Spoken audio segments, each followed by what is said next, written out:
మన ఆశ్రమం నుంచి ప్రధానంగా ఒక 4-5 కార్యక్రమాలు పెట్టుకున్నాం. మొట్టమొదటి ఏంటంటే వేదాన్ని ముందుకు తీసుకెళ్లాలనేది మొట్టమొదటిది. దాని కొరకు వేద పాఠశాల, అమ్మాయిలకు అబ్బాయిలకు వర్గభేదం లేకుండా మనం వేద పాఠశాలగా ప్రారంభించి అందజేస్తున్నాం వేదాన్ని. రెండవది గోదావరి హారతి, గంగా హారతి. ఒక 8 సంవత్సరాల నుంచి మనం గోదావరికి నిత్య హారతిని ఇస్తూ ఉన్నాం. ఇప్పుడు ప్రయాగరాజ్ అంటే అలహాబాద్ దగ్గర ఏదైతే త్రివేణి ఉందో ఆ త్రివేణి సంఘానికి అక్కడ కూడా కన్యా వేద విద్యాలయం ప్రారంభించి అంటే స్త్రీలతో అక్కడ మనం గంగా హారతిని ప్రతి నిత్యము జరిపిస్తూ ఇప్పుడు నడుస్తూ ఉంది కూడా అక్కడ గంగా హారతి. అక్కడ కావచ్చు, ఇక్కడ కావచ్చు, ప్రత్యేక దినాల్లో కాకుండా ప్రతిరోజు ఒక్కరోజు కూడా ఆపకుండా, వర్షం వచ్చినా కూడా ఆపకుండా అక్కడ అమ్మాయిలు మాత్రం ఇస్తారు, స్త్రీలు వాళ్ళకి ప్రాధాన్యత ఇచ్చాము. వాళ్ళే సప్తగా లేకపోతే నవ అంటే 7 మంది కావచ్చు, 9 మంది కావచ్చు, 11 మంది ఏకాదశి అని, నవ అంటే నవదుర్గలుగా, లేకపోతే చతుర్దశ భువన హారతి అంటే 14 హారతులుగా, నక్షత్ర హారతులుగా, గాయత్రి అంటే 24 గాయత్రి హారతులుగా మనుషులు మనకు సమకూరేటప్పుడు ఆయా హారతులు ప్రతినిత్యం మనం అక్కడ ఇస్తున్నాం. గంగా హారతి, ఇదే విధంగా గోదావరి హారతి.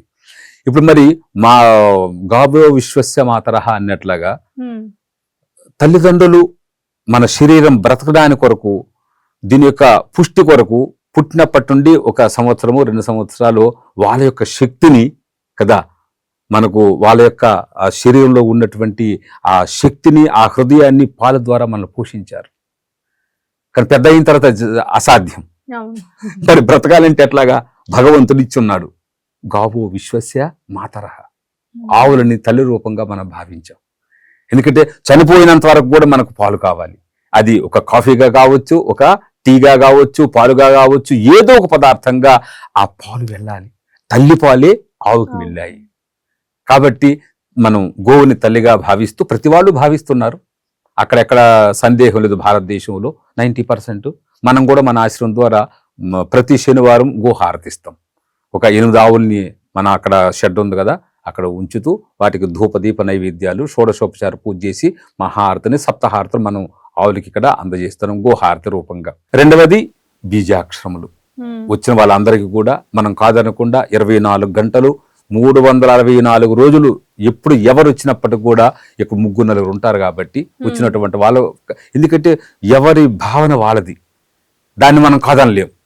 మనం విశ్వసించేవాళ్ళు, మనుషులు విశ్వసించే మనుషులు, ఏదో ఒక ఆశతో ఉన్నటువంటి వాళ్ళు కాబట్టి బీజాక్షరాలు రాస్తే పూర్వకాలం కూడా మహర్షులందరూ కూడా వాళ్ళ ఆశ్రమాల్లో వాళ్ళ శిష్యులకు బీజాక్షరాలు నోట్లో రాసేవారు, 4 పైన రాసేవారు. తాత ముత్తాతలు కూడా రాసేవారు. నిదానంగా అది ఆగింది.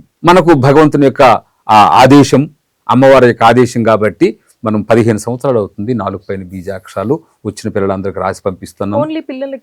ఎవరికైనా కావచ్చు, అంటే చదువుకునే స్టూడెంట్స్కి. తర్వాత పెద్దవాళ్ళకి ఎవరైనా స్వామీజీ మాకు కూడా కొంచెం అనుగ్రహించండి అంటే వాళ్ళకు కూడా రాసి పంపిస్తాం కాదనకుండా.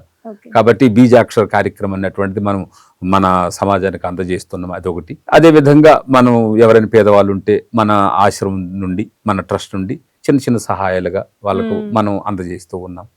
అటు వేద పాఠశాల, గంగాహారతి, అదేవిధంగా యూట్యూబే మనది ఒక విశ్వవిద్యాలయం. భారతదేశంలో అనేక వర్గాలకు, మనకు వేరే వర్గాలకు యూనివర్సిటీలు ఉన్నాయి. కానీ ప్రతి ఒక్కరికి వేదం కావాలి, వైదిక యూనివర్సిటీ కావాలి, వైదిక విశ్వవిద్యాలయం కావాలి అన్నటువంటి దృఢ సంకల్పంతో మనం ఉన్నాం. అది తొందరగా ప్రారంభం కాబోతుంది. 4 దిక్కుల్లో 4 విశ్వవిద్యాలయాలు. అందరూ ప్రధానంగా ఎవరు ఉండాలి? అమ్మగారులు ఉండాలి, స్త్రీలే ఉండాలి. వాళ్ళకి ప్రధానత ఉంటూ మిగిలినటువంటి వాళ్ళకు కూడా అందజేయనటువంటి సంకల్పంతో మనం ప్రయాగరాజులో ప్రారంభించాం. అవి తొందరగా దైవానుగ్రహం కదా దేనికైనా కావాలి కాబట్టి ఆ విధంగా ఇస్తూ మరి యూట్యూబ్ లో అన్ని వేదాలని మనం అందజేస్తున్నాం కాబట్టి అటు ఆన్లైన్లో కావచ్చు, ఆఫ్లైన్లో కావచ్చు, మనం యూట్యూబ్ ద్వారా అవన్నీ అందజేస్తున్నాం.